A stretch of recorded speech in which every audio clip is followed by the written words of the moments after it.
초기의 GPT는 생성 사전 학습 변환기를 의미합니다. 그래서 첫 번째 단어는 충분히 간단합니다. 이것들은 새로운 텍스트를 생성하는 붓입니다. 사전 학습은 모델이 방대한 양의 데이터로부터 학습 과정을 거쳤다는 것을 의미하며 접두사는 추가적인 훈련으로 특정 작업에 맞게 더 세밀하게 조정할 수 있는 여지가 있음을 암시합니다.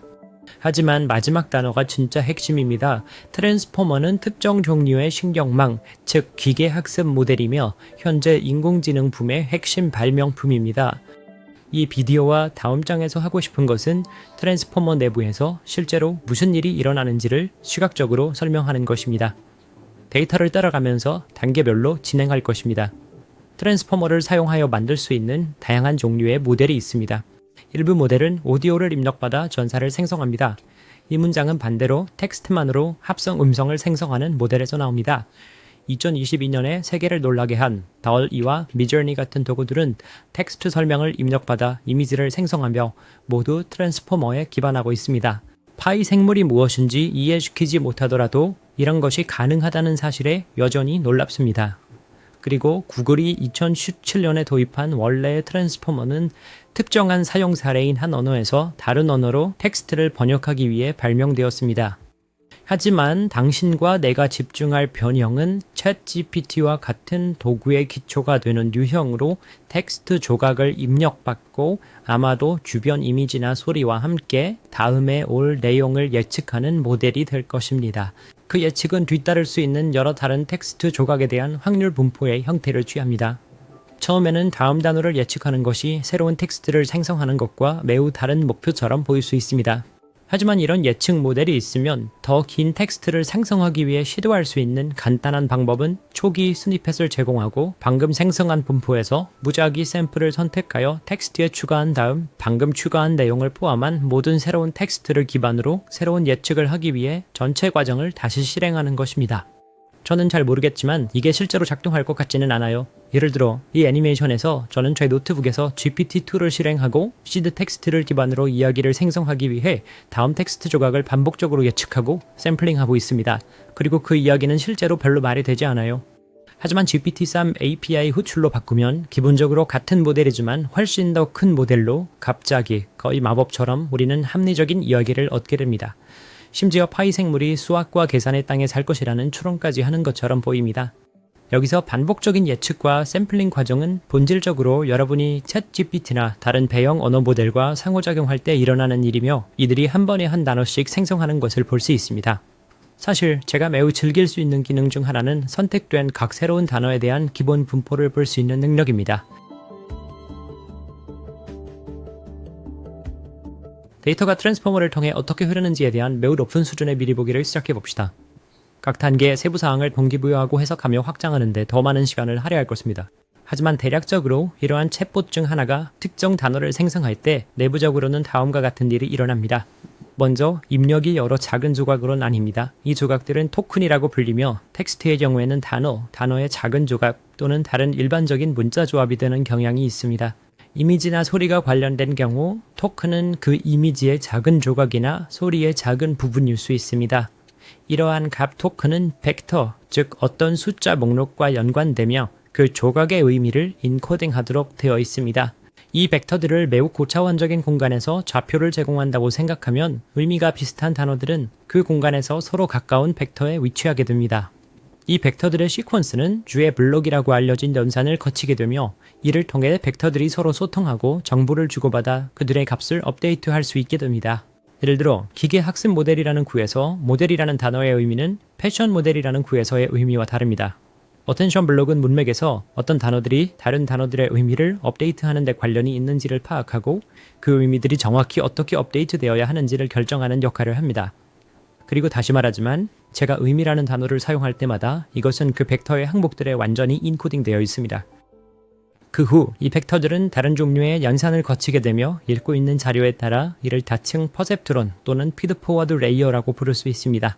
그리고 여기서 벡터들은 서로 대화하지 않습니다. 그들은 모두 병렬로 동일한 작업을 거칩니다. 이 블록은 해석하기 조금 더 어렵지만 나중에 2단계가 각 벡터에 대해 긴 질문 목록을 묻고 그 질문에 대한 답변을 기반으로 업데이트하는 것과 약간 비슷하다는 것을 이야기할 것입니다.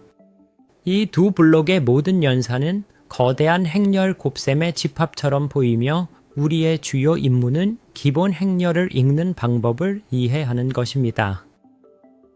중간에 발생하는 몇 가지 정규화 단계에 대한 세부 사항은 생략하고 있지만 결국 이것은 고수준의 미리 보기입니다. 그 후 과정은 본질적으로 반복됩니다. 주의 블록과 다층 퍼셉트론 블록을 오가며 마지막에는 모든 중요한 의미가 시퀀스의 마지막 벡터에 어떻게든 담기기를 기대합니다. 그런 다음 우리는 마지막 벡터의 특정 작업을 수행하여 다음에 올 수 있는 모든 가능한 토큰, 모든 가능한 작은 텍스트 조각에 대한 확률 분포를 생성합니다. 말했듯이 텍스트 조각을 주면 다음에 올 것을 예측하는 도구가 있으면 약간의 시드 텍스트를 입력하고 이 게임을 반복적으로 진행할 수 있습니다. 다음에 올 것을 예측하고 분포에서 샘플링하여 추가하고 계속 반복하는 것입니다. 여러분 중 일부는 챗 GPT가 등장하기 훨씬 전에 GPT-3의 초기 데모가 어떻게 보였는지 기억할 것입니다. 초기 단편을 기반으로 이야기를 완성하거나 에세이를 작성하게 했습니다. 이런 도구를 챗봇으로 만드는 것입니다. 가장 쉬운 시작점은 사용자가 유용한 AI 어시스턴트와 상호작용하는 설정을 확립하는 짧은 텍스트를 갖는 것입니다.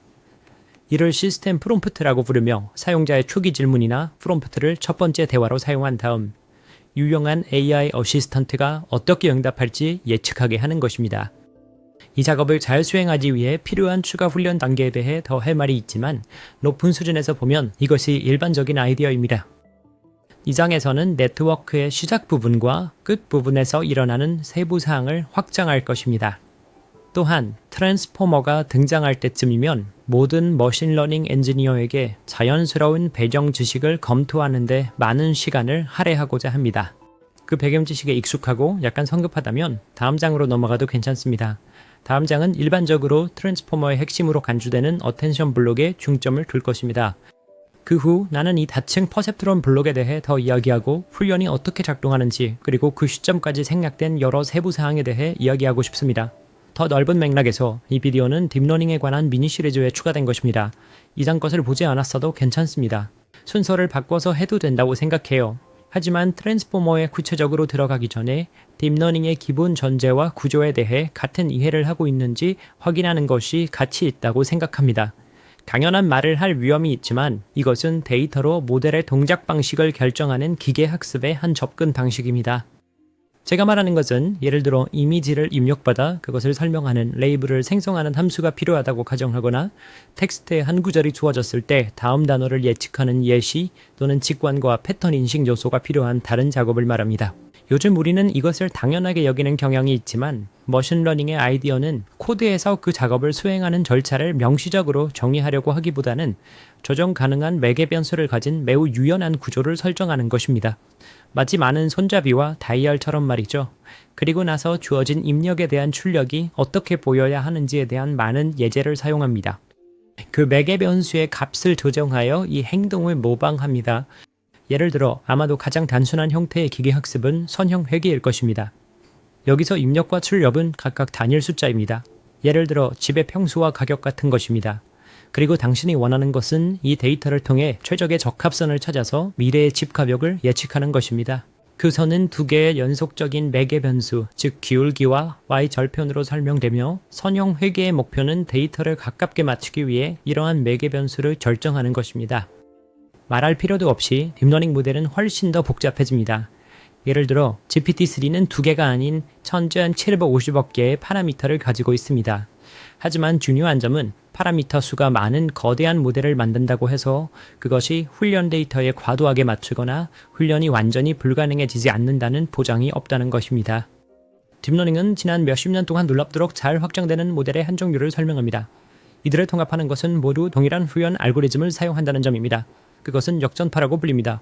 우리는 이전 장에서 그것에 대해 이야기했습니다.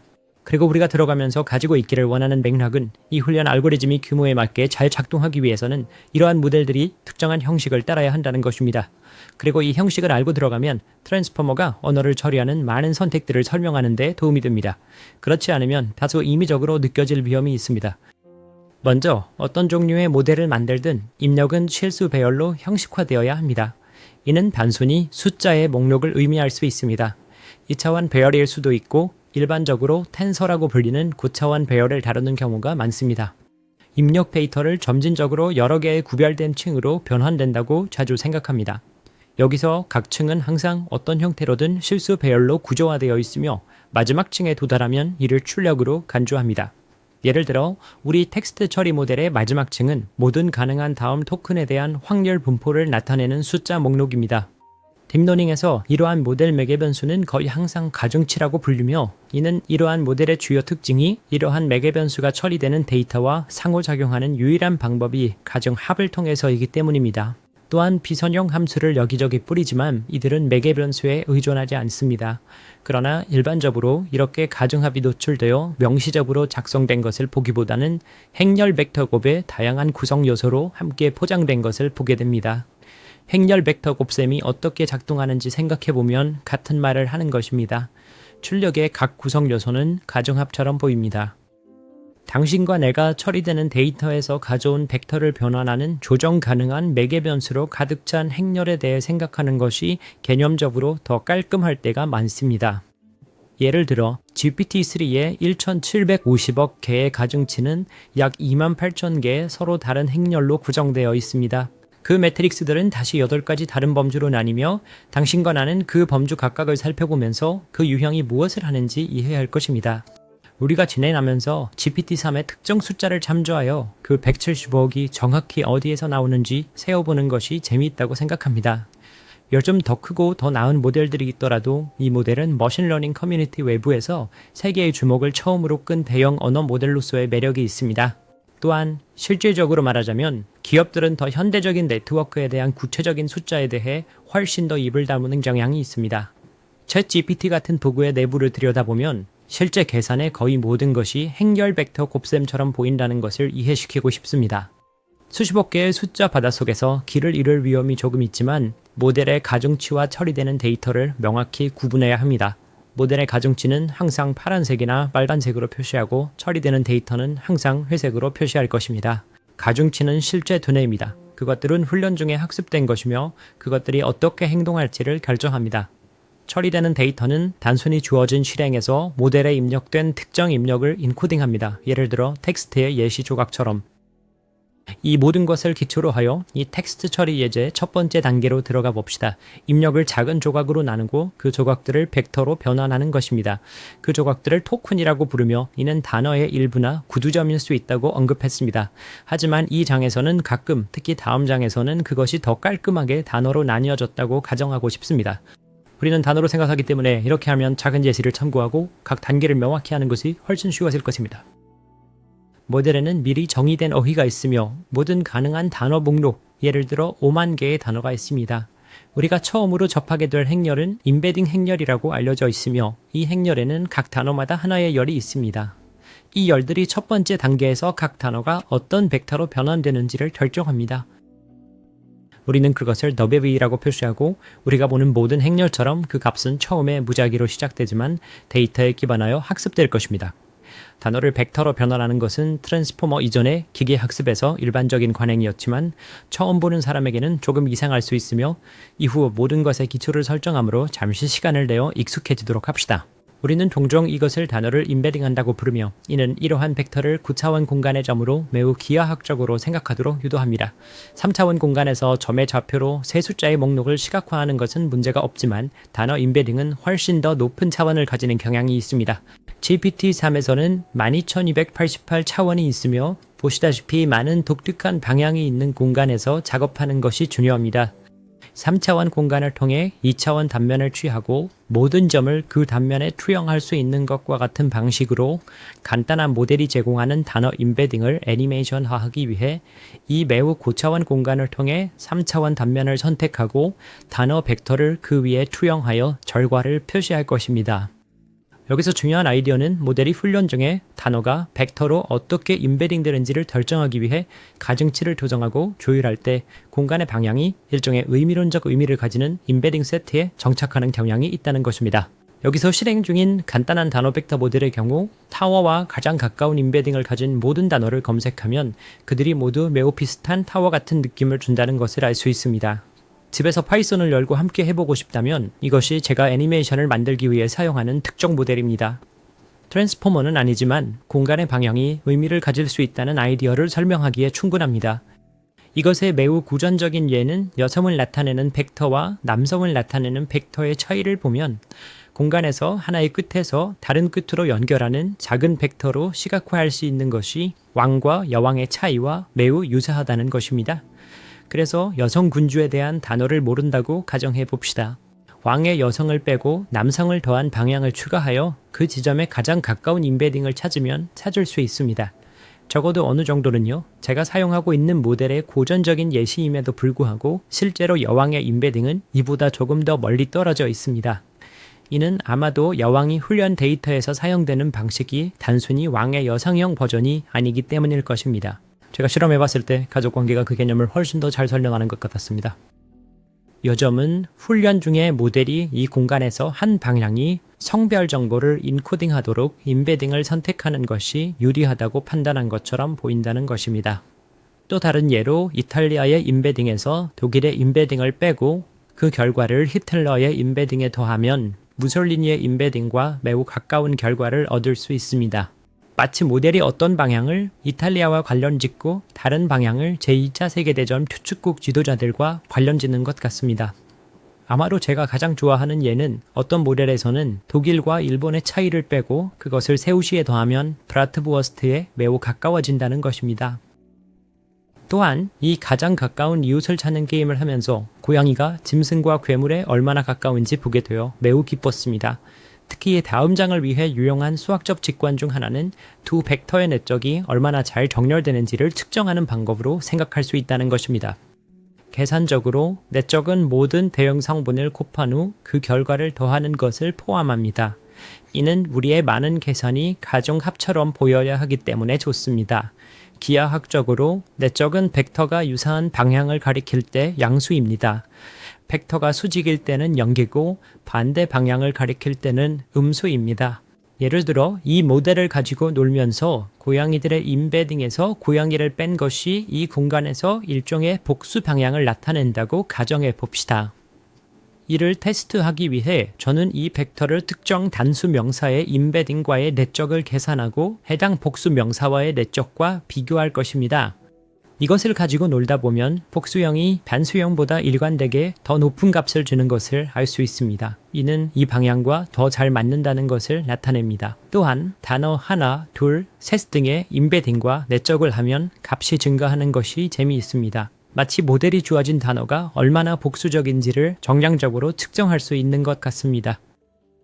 다시 말해 단어가 어떻게 임베딩 되는지에 대한 구체적인 사항은 데이터를 사용하여 학습됩니다. 각 단어에 무슨 일이 일어나는지를 알려주는 이 임베딩 행렬은 우리 모델의 첫 번째 가중치 집합이며 GPT-3 숫자를 사용하면 어휘 크기는 구체적으로 50BA57입니다. 그리고 다시 말하지만 이는 엄밀히 말해 단어가 아니라 토큰으로 구성됩니다. 임베딩 차원은 12.GMB188입니다. 그것들을 곱하면 약 6억 1700만 개의 가중치로 구성되어 있다는 것을 알 수 있습니다. 진행 중인 합계에 이것을 추가합시다. 마지막에는 1750억 개를 세워야 한다는 것을 기억하세요. 트랜스포머의 경우 이 임베딩 공간의 벡터를 단순히 개별 단어를 나타내는 것으로 생각하지 않는 것이 좋습니다.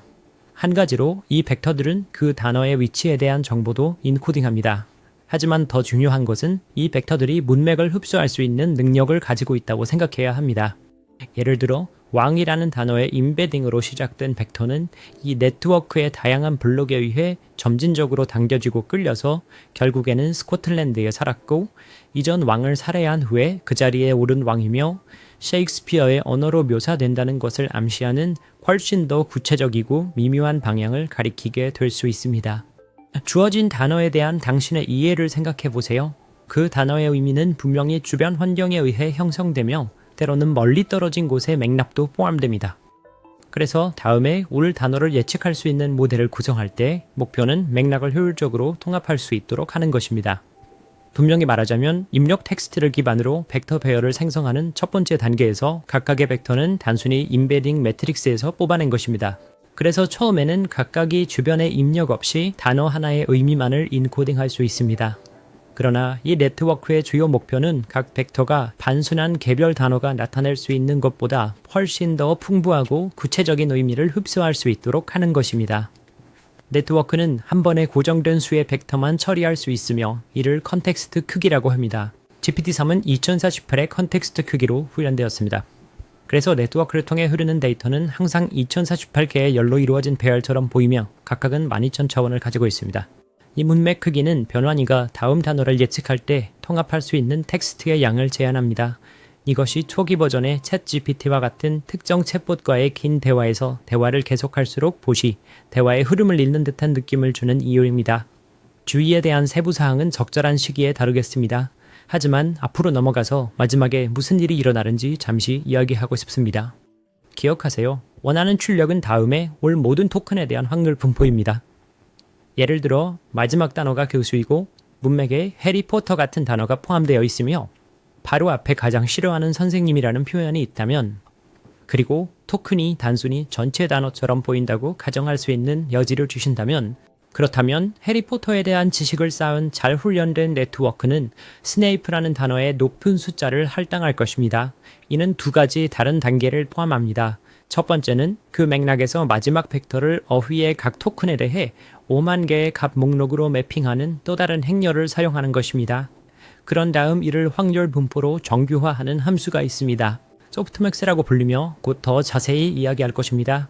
하지만 그 전에 마지막 임베딩만 사용하여 예측을 하는 것이 조금 이상하게 보일 수 있습니다. 결국 마지막 단계에서는 수천 개의 다른 벡터들이 그들만의 맥락이 풍부한 의미를 가지고 레이어에 존재하고 있기 때문입니다. 이것은 훈련 과정에서 최종 레이어의 각 벡터를 사용하여 그 다음에 올 것을 동시에 예측하는 것이 훨씬 더 효율적이라는 사실과 관련이 있습니다. 훈련에 대해 나중에 더 많은 이야기를 할 수 있지만 지금은 그것을 언급하고 싶습니다. 이 행렬은 언임베딩 행렬이라고 불리며 우리는 그것에 WU라는 레이블을 붙입니다. 다시 말해 우리가 보는 모든 가중치 행렬처럼 그 항목들은 처음에는 무작위로 시작하지만 훈련 과정에서 학습됩니다. 우리의 총 매개 변수 수를 기록하면서 이 언임베딩 행렬은 어휘의 각 단어마다 하나의 행을 가지고 있으며 각 행은 임베딩 차원과 동일한 수의 요소를 가지고 있습니다. 임베딩 행렬과 매우 유사하지만 순서가 바뀌어 있어서 네트워크에 6억 1,700만 개의 매개 변수가 추가됩니다. 따라서 지금까지의 통계는 10억 개를 조금 넘습니다. 전체적으로 우리가 얻게 될 1,750억 중에서 작지만 완전히 무시할 수 없는 부분입니다. 이 장의 마지막 미니 레슨으로 주의 블록에 들어가면 다시 등장하는 소프트맥스 함수에 대해 더 이야기하고 싶습니다.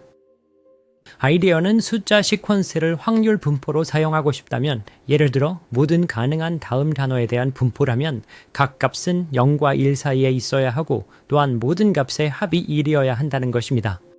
그러나 모든 것이 행렬 벡터 곱셈처럼 보이는 딥러닝 게임을 하고 있다면 기본적으로 얻는 출력은 전혀 그렇지 않습니다. 값은 종종 음수이거나 1보다 훨씬 크며 거의 확실히 합이 1에 맞지 않습니다. 소프트맥스는 임의의 숫자 목록을 유효한 분포로 변환하는 표준 방법으로 가장 큰 값은 1에 가깝게 되고 작은 값은 0에 매우 가깝게 됩니다. 그것이 당신이 정말로 알아야 할 전부입니다. 하지만 궁금하다면 작동 방식은 먼저 각 숫자에 대해 L을 거듭 제곱하여 양수값 목록을 만든 다음 그 양수값들의 합을 구하고 각 한글 그 합으로 나누어 합이 1인 목록으로 정규화하는 것입니다. 입력 중 하나의 숫자가 나머지보다 의미 있게 크다면 출력에서 해당 한이 분포를 지배하는 것을 알 수 있습니다. 따라서 샘플링을 한다면 거의 확실히 최대화하는 입력을 선택하게 될 것입니다. 하지만 다른 값들이 비슷하게 클 때도 그 값들이 분포에서 의미 있는 가중치를 받는다는 점에서 단순히 최대값을 선택하는 것보다 부드럽습니다. 그리고 입력을 계속해서 변화시키면 모든 것이 연속적으로 변합니다. 어떤 상황에서는 예를 들어 챗GPT가 이 분포를 사용하여 다음 단어를 생성할 때 이 함수의 지수의 분모에 상수 t를 추가하여 약간의 재미를 더할 수 있습니다. 우리는 이것을 온도라고 부르는데 이는 특정 야력학 방정식에서 온도의 역할과 약간 유사하기 때문입니다. 그리고 그 효과는 t가 클수록 낮은 값에 더 많은 가중치를 부여하여 분포가 조금 더 균일해진다는 것입니다. 그리고 t가 작을수록 더 큰 값이 더 공격적으로 지배하게 됩니다. 극단적으로 t를 0으로 설정하면 모든 가중치가 최대값에 집중됩니다. 예를 들어 옛날 옛적에 라는 시작 문장으로 GPT-3가 이야기를 생성하게 할 건데 각 경우에 다른 온도를 사용할 것입니다. 온도 제로는 항상 가장 예측 가능한 단어를 선택한다는 것을 의미하며 결과적으로 골디락스의 진부한 파생물이 됩니다. 더 높은 온도는 덜 가능성 있는 단어를 선택할 기회를 주지만 위험이 따릅니다. 이 경우 이야기는 한국의 젊은 웹 아티스트에 대해 조금 더 독창적으로 시작되지만 곧 무의미한 내용으로 전락합니다. 기술적으로 말하자면 API는 실제로 이보다 큰 온도를 선택할 수 없습니다. 이것에 대한 수학적 이유는 없습니다. 아마도 그들의 벽우가 너무 비논리적인 것을 생성하는 것으로 보이지 않도록 하기 위한 임의의 제약일 것입니다. 그래서 궁금하시다면 이 애니메이션이 실제로 작동하는 방식은 GPT-3가 생성하는 가장 가능성 높은 다음 토큰 20개를 가져오고 그런 다음 5분의 1 지수에 따라 확률을 조정하는 것입니다. 또 다른 전문 용어로 이 함수의 출력 요소를 확률이라고 부를 수 있는 것처럼 입력을 로짓이라고 부르는 경우가 많습니다. 어떤 사람들은 로짓이라고 하고 어떤 사람들은 로짓이라고 합니다. 저는 로짓이라고 하겠습니다. 예를 들어 어떤 텍스트를 입력하면 모든 단어 임베딩이 네트워크를 통해 흐르고 마지막으로 언임베딩 행렬과 곱셈을 합니다. 머신러닝 전문가들은 그 원시적이고 정규화되지 않은 출력의 구성 요소를 다음 단어 예측을 위한 로짓이라고 부릅니다. 이 장의 목표는 주의 메커니즘을 이해하기 위한 기초를 다지는 것이었습니다. 카라테 킷, 왁스 온, 왁스 오프 스타일로요. 보세요. 단어 임베딩, 소프트맥스, 내적의 유사성을 측정하는 방법에 대한 강한 직관이 있고 대부분의 계산이 조정 가능한 매개 변수로 가득 찬 행렬과의 행렬 곱셈처럼 보여야 한다는 기본 전제를 이해한다면 현대 AI 붐의 핵심인 주의 메커니즘을 이해하는 것이 비교적 수월할 것입니다. 이를 위해 다음 장에서 저와 함께 하세요. 이 글을 게시할 때 다음 장의 초안이 파트론 후원자들에게 검토용으로 제공됩니다. 최종 버전은 일주일이나 2주 후에 공개될 예정입니다. 이는 보통 그 검토를 바탕으로 제가 얼마나 많이 변경하는지에 따라 달라집니다. 그동안 트리 메커니즘에 대해 더 알고 싶고 채널을 조금이라도 돕고 싶다면 준비되어 있습니다.